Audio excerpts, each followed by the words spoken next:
साथियों, आप सभी को नमस्कार। एक नई सच्ची कहानी के साथ मैं देवेंद्र दास आपके समक्ष प्रस्तुत हूँ और आप देखना शुरू कर चुके हैं देवेंद्र फिजियो सफ़र।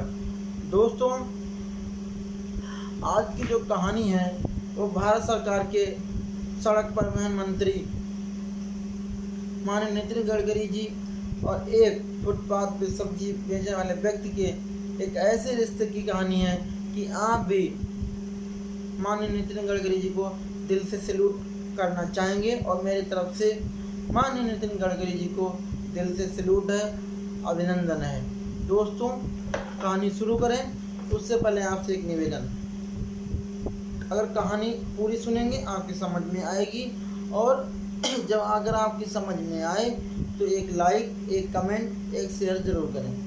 दोस्तों, कहानी शुरू करते हैं। ये जो कहानी है वो नितिन गडकरी जी के नागपुर में जो घर है, उनका निजी आवास है, वहाँ की कहानी है। नितिन गडकरी जी का बेटा एक एग्ज़ाम देके आया था, शायद हाई स्कूल या 12th का था, और परिवार के सभी लोग रिजल्ट का बेसब्री से इंतज़ार कर रहे थे। उसमें माननीय मंत्री जी भी अपने बेटे के रिजल्ट का इंतज़ार कर रहे थे। इसी बीच क्या होता है, नितिन गडकरी जी का बेटा और उसके साथ में एक व्यक्ति घर में प्रवेश करते हैं। मतलब वो व्यक्ति नहीं कोई था, वो नितिन गडकरी जी के बेटे का दोस्त था। दोनों बेचमेट थे, दोनों साथ में आते हैं। तो नितिन गडकरी जी अपने बेटे से पूछते हैं, भाई तुम्हारा रिजल्ट कैसा रहा?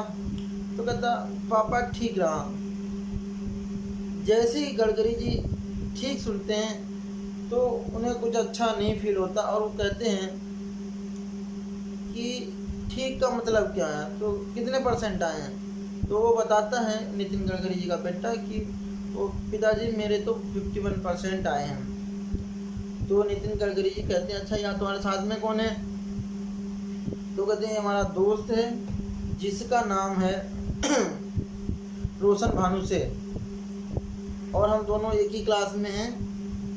तो अब चूँकि साथ में आ रखा था तो एक दायित्व भी बनता था कि अगर बेटे का दोस्त है तो उससे भी पूछना चाहिए भाई। तो गडकरी जी उससे पूछते हैं, तुम्हारा कैसा रिजल्ट रहा? तो कहता, अंकल बढ़िया रहा। तो अच्छा, कितने % आए तुम्हारे? तो वो कहता, अंकल 84% आए हैं। तो गडकरी जी कहते हैं अपने बेटे से, तुम में क्या कमी थी? और वो जैसे तैसे अपने दिल को समझाते हैं और फिर अपने बेटे के दोस्त को पास में बिठाकर पूछते हैं, तुम्हारे पिताजी क्या करते हैं? ये सब उसका इंट्रोडक्शन लेते हैं और फिर उसे बेटा अपने काम पे लग जाता है, पिताजी मतलब गडकरी जी अपने काम पे लग जाते हैं और उसका दोस्त वहाँ से चला जाता है। अब क्या होता है, लगभग 1 हफ्ते का समय बीतता है। जो दोस्ती थी तो गडकरी जी का बेटा उससे मिलने उसके घर की तरफ जाता है। वो कहीं भी जिसका नाम रोशन भानु से होता है वो मिलता नहीं है। चूँकि गडकरी जी के बेटे को पता था कि इसके जो पिताजी हैं वो फुटपाथ चौक पे सब्जी की दुकान लगाते हैं, तो सब्जी की दुकान पे पता करने जाते हैं, तो वहाँ भी सब्जी की दुकान भी बंद थी। अब नितिन गडकरी जी के बेटे को कहीं न कुछ संशय हो जाता है कि कुछ हालात ठीक नहीं है। लेकिन कुछ दिनों बाद पता लगता है कि उसकी तबीयत खराब है और ज़्यादा खराब है। वो एक हॉस्पिटल में भर्ती है, नागपुर के एक हॉस्पिटल में, मेडिकल कॉलेज में भर्ती है। अब लगभग 4-5 दिन का समय बीतता है, उसे कुछ भी आराम नहीं होती है। ये बात नितिन गडकरी जी के बेटे को पता लगती है। नितिन गडकरी जी का बेटा गडकरी जी के पास आता है और कहता है, पिताजी जो मेरा दोस्त है जिसका नाम रोशन भानु से है, जो आपसे पिछले हफ्ते मिला था, उसकी तबीयत ख़राब है और अच्छी खासी तबीयत ख़राब है। वो मेडिकल कॉलेज में भर्ती है और सूचना ये है कि उसे प्रॉपर तरीके से इलाज नहीं मिल रहा है। जैसे ही गडकरी जी बात सुनते हैं तो जो मेडिकल वाले की डीन होती हैं उनको फ़ोन करते हैं और कहते हैं कि आपके यहाँ रोशन भानु से के नाम से एक पेशेंट भर्ती है, आप थोड़ा उसकी चिंता करिए। वो हमारे बेटे का दोस्त है और वो बेचारा गरीब आदमी है, उसके पिताजी सब्जी बेचते हैं। कुल मिला के ऐसा मानिए कि वो मेरे बेटे का दोस्त है, तो आप इस हिसाब से उसकी केयर करवाइए। उसका इलाज होता है और 1 हफ्ते का समय बीतता है, 3-4 दिन का ही समय बीतता है। इसी बीच नितिन गडकरी जी के पास एक फ़ोन आता है। वो फ़ोन किसी और का नहीं था, मेडिकल कॉलेज की डीन डॉक्टर विभा वानी दानी का था। वो कहती हैं कि उसे भयानक कैंसर है और वो अगर उसका इलाज हमारे मेडिकल कॉलेज में होता रहा तो शायद वो अपनी जान ना बचा सके। उसे कहीं अच्छे हॉस्पिटल की ज़रूरत है। उसे आप मुंबई के किसी अच्छे हॉस्पिटल में शिफ्ट करवाइए। जैसे ये गडकरी जी को पता लगता है तो गडकरी जी सोचते हैं क्या करना चाहिए क्या नहीं करना चाहिए। चूँकि इन्होंने मदद करी थी, मेडिकल कॉलेज की प्रिंसिपल को फ़ोन करा था, तो वो रोशन भानुसी के पिताजी गडकरी जी के पास आते हैं कि कुछ ना कुछ हमारे बेटे के लिए आप उपाय करें तो आपकी कृपा होगी। तो गडकरी जी क्या करते हैं, जो मुंबई के डॉक्टर फेमस डॉक्टर सूर्यदेश हरिराम और अडवाणी, जो कि कैंसर के बढ़िया डॉक्टर थे उस समय के, वो उनको फ़ोन करते हैं और सारी बात बताते हैं। फिर इसी बीच क्या होता है, चूँकि नागपुर से मुंबई शिफ्ट होने में लगभग ट्रेन से 16-17 घंटा लगते, तो शायद वो उसके साथ कुछ हादसा भी हो सकता था। तो गडकरी जी एक निर्णय लेते हैं, उसे बाई एयर नागपुर से मुंबई शिफ्ट करवाते हैं और साथ ही साथ उसे नागभूषण एक पुरस्कार होता है जो गडकरी जी को मिला था, उसमें 1.5 लाख रुपए मिलता है। उसका सारा पैसा गडकरी जी उसके इलाज के लिए, सब्जी वाले के बेटे के इलाज के लिए दे देते हैं और उसके साथ ही 1 लाख रुपए और भी दे देते हैं और डॉक्टर को फ़ोन भी कर देते हैं। अंततः 3 महीने का समय बीतता है। इसी बीच क्या था, गडकरी जी मालाबार हिल डेली नागपुर से अप डाउन किया करते थे। जैसे सुबह एक दिन ऐसा होता है कि 3 महीने के बाद सुबह देर से सो के उठते हैं। जैसे सो के उठते हैं, लेट हो रखे थे, फ्लाइट से जाना था ना जो हिल पे, तो फिर क्या था कि इसी बीच कई सारे लोग, 4-5 लोग आते हैं घर में, रोज़ बहुत रोते भी लगते घर में प्रवेश करते हैं। जब गडकरी जी की नज़र उन पर पड़ती है तो उसमें रोशन भानुसी के पिताजी भी थे। अब गडकरी जी को लगता है प्रथम दृष्टया कि कहीं न कहीं उस लड़के के साथ कुछ गलत हो गया है।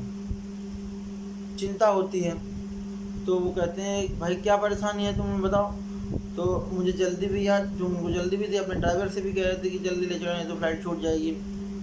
तो कहते हैं कि साहब, उससे पिता कहते हैं कि आपकी वजह से मेरा बेटा आज स्वस्थ हो गया।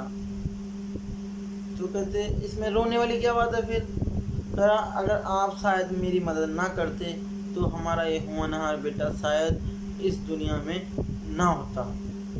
तो गडकरी जी कहते हैं अभी मुझे जल्दी हो रही, फ्लाइट छूट जाएगी, आपसे निवेदन है कि मैं आप लोगों से शाम को मिलूँगा। जब मालाबार हिल से गडकरी जी घर वापस आते हैं शाम को नागपुर, तो रोशन भानु से अपने परिवार सहित गडकरी जी से मिलता है और उनके पैरों में प्रणाम करता है। तो वो कहते हैं ऐसी कोई बात नहीं, अपना एक कर्तव्य है, प्रत्येक व्यक्ति एक मनुष्य और एक दूसरे की हेल्प करनी चाहिए। ऐसे गडकरी जी उसे समझाने का प्रयत्न करते हैं, लेकिन वो गडकरी जी का पूरा परिवार ग्रेटफुल हो रहा था। और इसी बीच तो कहते हैं अच्छा अब तुम क्या कर रहे हो, तुम्हारे पास 84% हैं, अब तुम क्या करना चाहते हो। तो वो रोशन भानु से बोलता है लड़का जो था सर कि आप मुझे फार्मेसी में कहीं एडमिशन दिलवा दीजिए। तो गडकरी जी कहते हैं कि तुम्हारे 84% मार्क्स हैं और तुम फार्मेसी क्यों चूज कर रहे हो। तो वो कहता है सर हमारे पास इतने पैसे नहीं हैं कि हम इतना कि कुछ और कर सकें। तो कहते बीटेक करो, एमटेक करो, इंजीनियरिंग करो, जब इतने होशियार हो, काबिल हो तो अच्छी चीज़ें करो। तो गडकरी जी फिर क्या था, वो कॉलेज होता है, वहाँ गडकरी जी स्वयं फ़ोन करते हैं Shridatta college, Shridatta engineering college में गडकरी जी अपने आप से हम फ़ोन करते हैं और कहते हैं कि एक बेटा है मेरे बेटे का दोस्त है, उसको बीटेक आप करवाइए, और वो पैसे देने में सक्षम नहीं है, सारे की सारी फीस उसकी मैं भरूँगा। तो क्योंकि इस बीच ये सब चीज़ें बहुत सारे लोगों तक पता लग गई थी कि गडकरी जी एक सब्जी बेचने वाले के लड़के की हेल्प कर रहे हैं, उसकी जान बचा रहे हैं। तो कहते हैं सारे के सारे पुण्य आप ही लेना चाह रहे हैं मंत्री जी, मैं आप उसे भेजिए, मैं उसका एडमिशन कराऊंगा। और उसी श्रीदत्त मेडिकल कॉलेज, श्रीदत्त जो कॉलेज होता है उसमें गडकरी जी के द्वारा उस भानुसे का मतलब बेटे के दोस्त का एडमिशन हो जाता है, बीटेक करता है, एमटेक करता है, और कुछ दिनों बाद वो प्रोफेसर बन जाता है। और लड़का प्रोफेसर किसी और कॉलेज का नहीं बनता, उसी श्रीदत्त कॉलेज का प्रोफेसर बन जाता है। दोस्तों कहते हैं कि अगर मदद करी जाए तो सब कुछ संभव है, और अगर आप किसी दूसरे की मदद करते तो ईश्वर आपकी मदद करता है। आज पता नहीं कितनी दुआएं गडकरी जी के पास होंगी, जिसकी वजह से भले वो सरकार में नंबर 2 या 3 के मंत्री हैं, पर